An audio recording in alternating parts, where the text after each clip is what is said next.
Posse Sophie Tafel.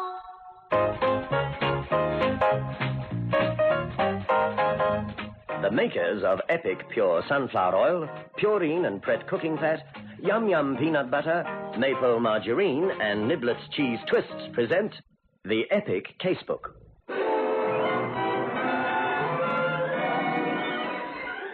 In which Inspector Carr investigates.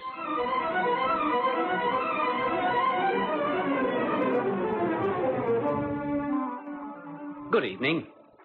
I've just returned from a hurried trip to London, where I sat in on a full day's hearing of what has become known as the Cray brothers' murder trial. As this trial has not yet reached its conclusion, to comment on it would be wrong. Nevertheless, the proceedings were quite remarkable as a demonstration, if such were needed, of the extraordinary arcane atmosphere of the underworld, with its own laws, codes, and even language. Time and time again, the judge had to stop counsel and witness in order to have interpreted some of the words used. Why all this? Well, there have been times when, for the purposes of reality, I have got characters to talk about grassing instead of informing, and a spieler instead of a gambling den. I've come back convinced that were I not to put such underworld slang into the script, it would give a false picture of the scene. The Cray brothers' trial reminded me quite vividly of another case. The murder and the circumstances were vastly different, yet the principal characters involved were identical. All of them lived and had their social life within 1 square mile of that area in the East End of London known as Stepney. I've called my story The Gates to Death.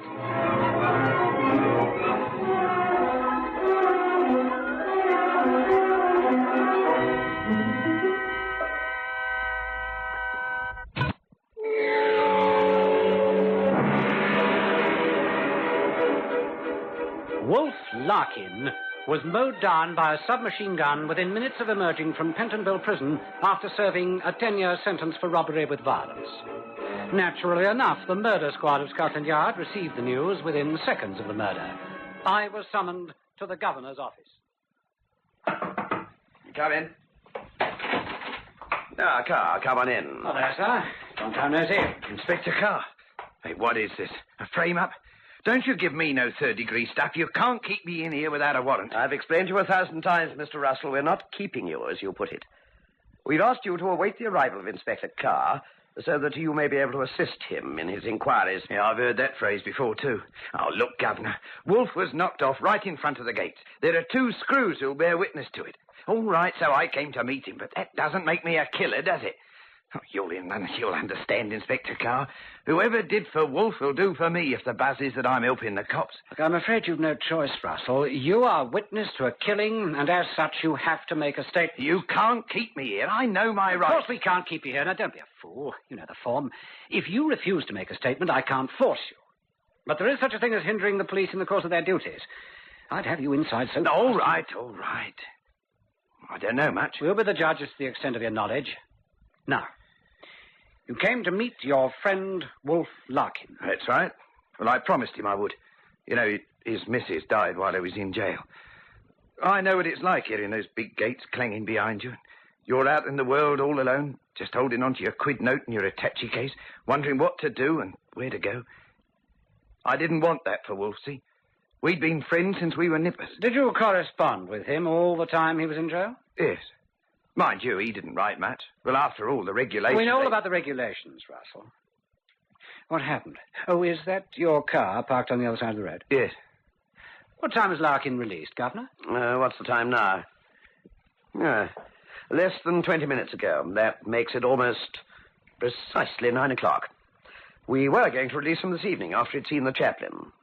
He kicked up such a fuss saying that his friend could only be at the gates this morning at 9 o'clock, so we let him go. I see. Thank you. And you are the friend, Fred, are you? Yes. I saw him last Wednesday. Told him I'd got a steady job at the Stepney Green dog track. Well, he said he thought he'd be able to fix it with the governor to leave earlier. I see. Now, what happened this morning? Well, I got here about 5 to 9. I parked the car...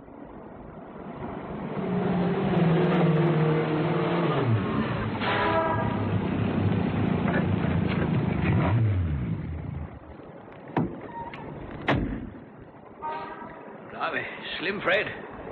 Come to have a look round when you've had old means of habitation. I don't have to take any old lip from you or any other screw. I'm outside now, so you can go and jump in the lake for a start.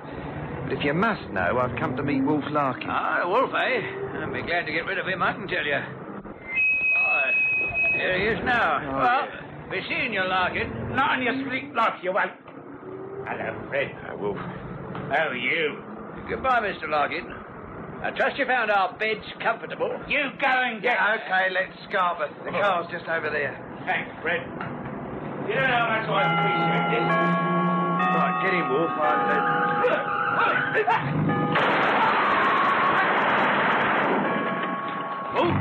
Move! Here. Let's get him back inside, quick.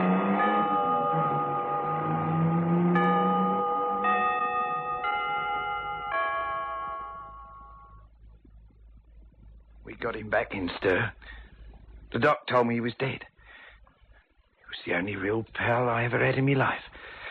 The rotten, dirty, stinking swines, whoever they are. You use the phrase, whoever they are. Oh, come off it, Fred. You know Stepney inside out. Who bumped him off and why? I don't know. Why should anyone bump him off? He'd served 7 of his 10-year sentence, didn't he? I'll tell you this. I'll get the swines who did it, even if I have to... No, Russell, you won't. We will. But we need your help. Now, you say you're going straight. You're working at the docks, hmm? I haven't done anything schlenter for the last 3 years. All right, Russell. There's no need to keep the governor waiting any longer. If we can have an office, sir, we'll take down Russell's statement, get him to sign it.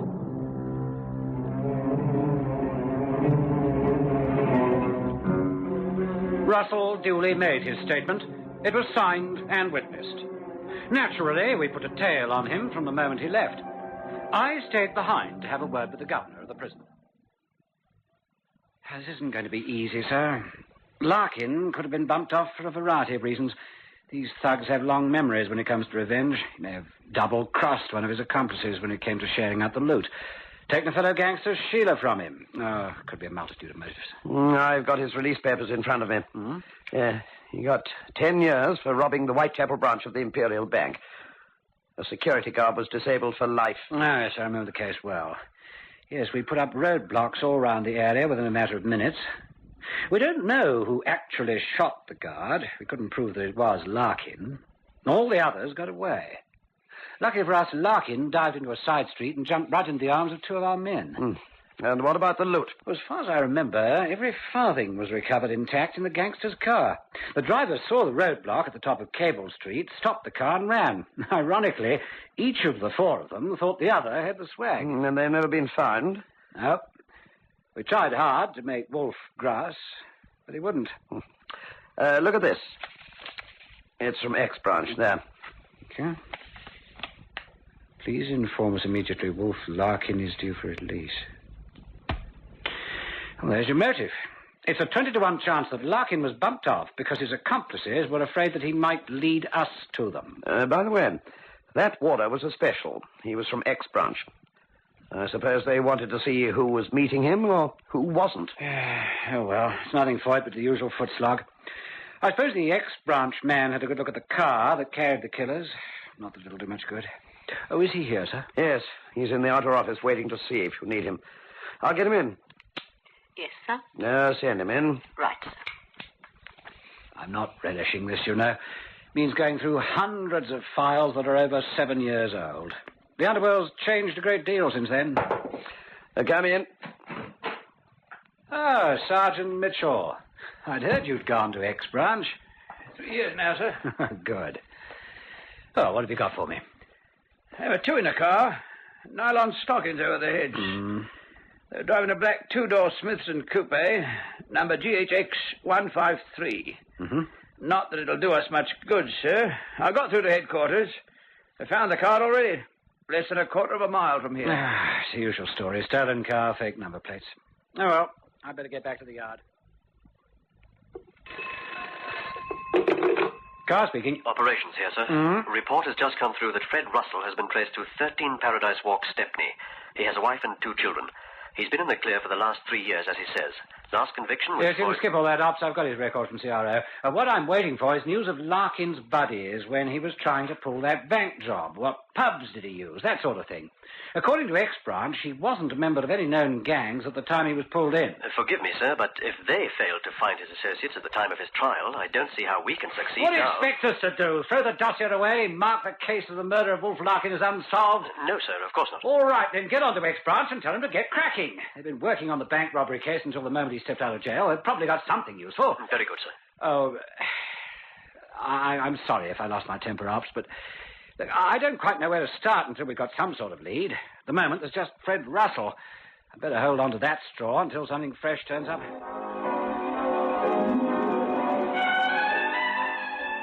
I doubt whether in the whole of London there was a thoroughfare so evil-smelling and sordid as Paradise Walks, Stepney. As the police car pulled up outside number 13, it was immediately surrounded by mud-bespattered, grimy kids whose grinning faces and happy, laughing eyes demonstrated that our sociologists are not always right in pointing to the influence of one's environment.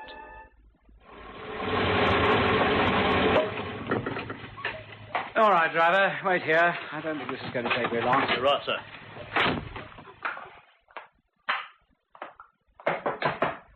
I'm coming. Not today. Inspector Carr, New Scotland Yard. May I come in? Look, it wasn't my husband's Please, fault. Mrs. Russell. Oh, all right. I suppose I've got no alternative. Count. Might have told me you were coming. Facing a terrible mess. I tried to keep it the best I can. Don't worry about that, Mrs. Russell. We would have given you advance notice, but you're not on the telephone. Telephone? Where do you think we get money for telephones? In here. At least the parlour looks a bit decent. The parlour, as Mrs. Russell called it, was scrupulously clean. Yet its very cleanliness seemed to highlight its poverty. A worn, threadbare woolen rug, an armchair that had seen better days, a battered old sofa constituted its entire furniture. If Mrs. Russell's husband was still an active member of the underworld, he couldn't be doing it for any financial reward. I see you're looking at the furniture. We got this when we were married 15 years ago. Of course, these tally men come round trying to get you to buy stuff on the never-never, but not me. What with 2 kids and a husband who earns the princely sum of 10 quid a week. Takes me all my time to stay decently fed and clothed. You didn't seem surprised to see me, Mrs. Russell. Were you expecting the police? Well, of course I was. You don't think Fred would keep it from me, do you? And let me tell you, Mr. Police Inspector, I'm glad he's dead. Wolf Larkin had it coming to him, the swine.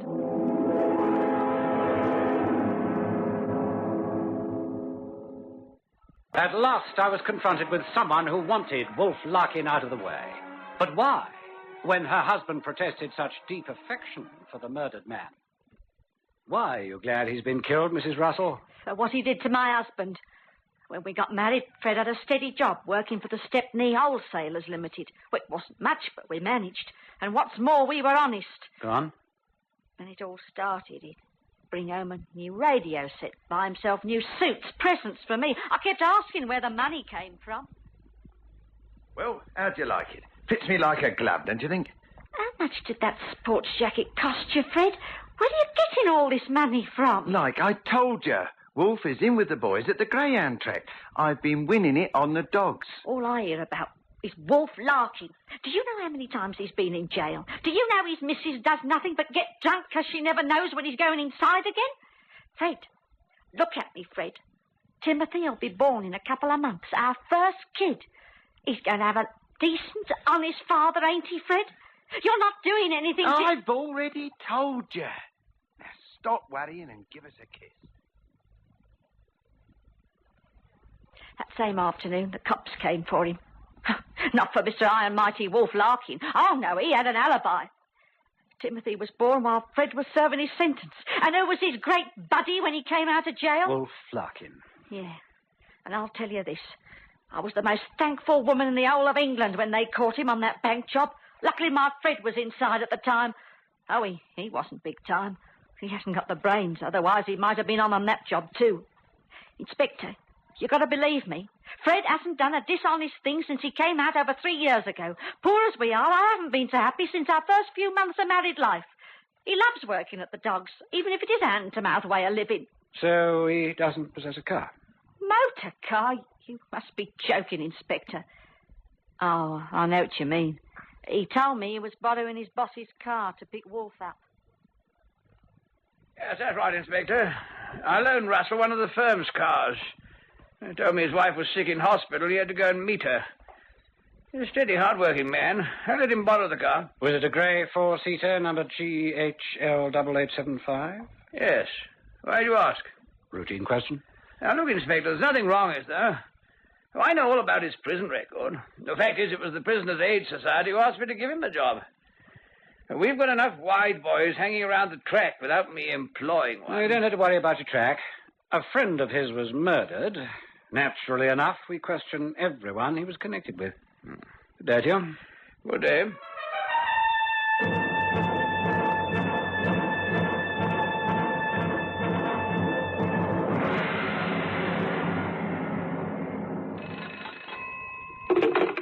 Carr? Number 16 has just come through, sir. Yes? Russell spent a couple of hours at the Commercial Arms talking to someone named Henry Levine and Patrick Swinton. He then went straight home. I see. Is the man still there? Yes, sir. He's being tailed day and night. What about Levine and Swinton? Levine keeps a greengrocer shop at 24 Commercial Road. He has a good record in the matter. Mm-hmm. Swinton? No known record, not known to the police, new to the district. Works for the Gaslight and Coke Company, comes from Huddersfield. Oh, we're getting nowhere fast. Well, I'll have to keep at it. The killers must have warned Russell not to contact them in any way. But why? Why did he become a party to a murder? All right, Ops, don't bother to answer. I'm only blowing off steam. I think I'll have another word with Mrs. Russell. Mrs. Russell, I'm sorry to pester you like this. I'm going to be absolutely frank with you. The entire machinery of the law has failed to reveal one single clue as to the identity of the killers. Now, we're having your husband watched at this moment. Oh, no. Now, Fred didn't do it. You know he didn't. Of course he didn't, but he is involved. Wittingly or unwittingly, he provided the killers with an opportunity to murder. My guess is unwittingly. Now, if you'll excuse me... You can't do this to my husband. All he's ever been was a stinking petty tea leaf, and where's he got him? I know your husband was a petty thief, but he had a loyalty to Wolf. If I can break down that stupid, never-talk-to-a-cop attitude of Stepney, I'll save your husband from going to the gallows, but you've got to help me. Well, what's that? What's that in that bag? Oh, it's just a way we keep contact with our men. I told one of them to try to reach me here at 9 o'clock. What's that now? Now it's coming from... Hello, Citadel. Hello, Citadel. 3-6 calling. 3-6 calling. Right, 3-6. I'm on net. Over. Rabbit has just left the track. I'm tailing him. Walking in a northwesterly direction. Indicates making for Paradise Walk. Good. That's all I wanted to know. Over and out. Inspector, you're treating my husband as though... Well, as though he... As though what, Mrs. Russell? I tell you, I think he's innocent. One of our best men is shadowing him now. Wherever he goes tonight, he'll be followed. If he comes here, well and good. If not, we'll still have him in our sights. Now, listen to me. Your husband knows that he helped to get his friend killed. But without your help, he won't grass. And do you know what that makes him, if he won't give us the information? An accessory to the act of murder. Oh, no, Yes, no. Mrs. Russell, yes.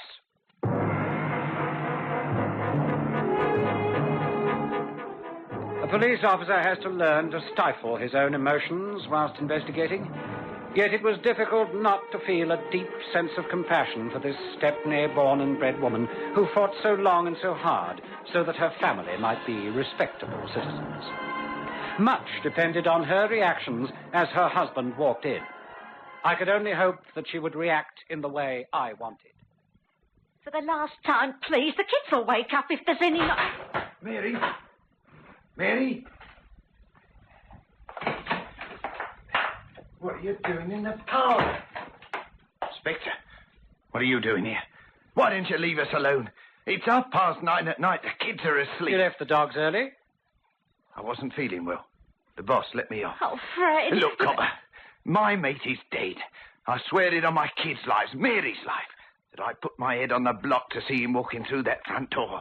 Now, why don't you leave us alone? That's an interesting statement you made just now, Fred Russell. Why didn't you say, my mate's dead, I had nothing to do with it? What do you mean? Because you did have something to do with it, didn't you? That's a lie. I'm no murderer. Don't shout, Fred. You'll wake the kids. Then what's he on at me for? Because you know who killed him.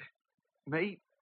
You're crazy. Oh, no, I'm not. You told the killers you were going to meet Wolf Larkin. You told them the day and the time. Who are they, Fred? They won't be able to hurt you. Your name won't even come into it, provided I've proved to my satisfaction that you Don't go on, intend- Cobbett. I'm Stepney born and bred. I've never grasped on anyone in my life. Give me your hand, Fred. What's come over you? Please, Fred. Got to humour you, I suppose? Now, the other one. Now, look at me, Fred. Did you mean for Wolf Larkin to get bumped off? Are you crazy? Then tell them, Fred. Tell them. Oh, you fool. They killed your best friend, much as I hated him. Don't you know what'll happen? What you'll become if you don't grasp a murderer. They'll catch them. They'll catch them without you. And when they'll catch them, you'll be in the dock with them. Because you'll be guilty of being an accessory. I'm not grassy. Oh, listen to Lord High and Mighty. I'm not grassing. Go upstairs and have a look at your kids. Boy Scout Crook doesn't grass. So as his children can grow up having a murderer for a father. I didn't do it. I'm sorry, Inspector. I thought I'd won the battle with Fred Russell. For 3 years I thought he loved me and the kids more than he loved his stinking crooks. I've lost. Where are you going? I'm taking the kids as far away from Stepney as I can. They're old enough to read. I don't want them to see the newspapers. All right, stop it, Mary, stop it. All right, Copper. I'll grass. I was in the Royal Albert when Peter walked in. Peter? Danny the Peter. Oh, Peter. Safes. Danny the safe cracker. Yes, I remember. Danny Parsons. Go on, Fred. Well, he came up to me with Tony Davis. Hello, Freddie boy. When's Wolf coming out? Why do you want to know? One of the boys inside tells us he's been given extra remission. Yeah, that's right. Matter of fact, I'm going to pick him up tomorrow morning at 9 o'clock. Thanks, Fred. You may not know it, but you've probably saved yourself from a hanging.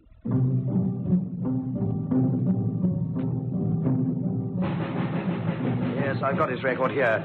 Prisoner 752864, Bernard Phelan. 2 years robbery. Released March the 14th this year. You can find him at the Pentonville Steelworks. Thanks.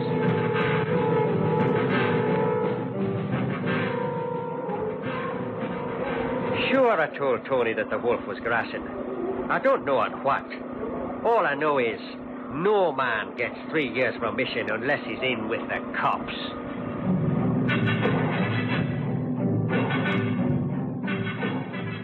And that was the motive. Tony Davis and Daniel Parsons were involved with Wolf Larkin in the bank robbery that earned for Larkin a 10-year sentence. Rumour went around Pentonville Prison that the wolf was being released because he was acting as an informer. Ironically, that wasn't true. According to the governor of the prison, the Home Office had issued a directive that all remissions should be reviewed, and where a prisoner had a favourable report, should be released earlier, part of the penal reform being instituted in Britain at the time. Tony and Danny thought otherwise. They knew that no one could touch them if Wolf Larkin, the prosecution's chief and only witness, was put out of the way. But what made me convinced from the very start that Fred Russell was implicated? Not sure? Did you notice the clue? It was this. If you remember, the governor said... We were going to release him this evening after he had seen the chaplain. He kicked up such a fuss, saying that his friend could only be at the gates this morning at 9 o'clock, so we let him... You see it now.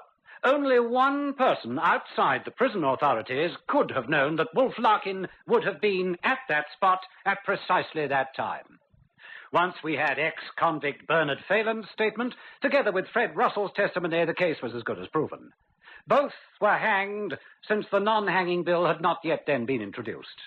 Oh, the moral of the story, if you must go walking down Stepney, take my advice, keep off the grass. Good night.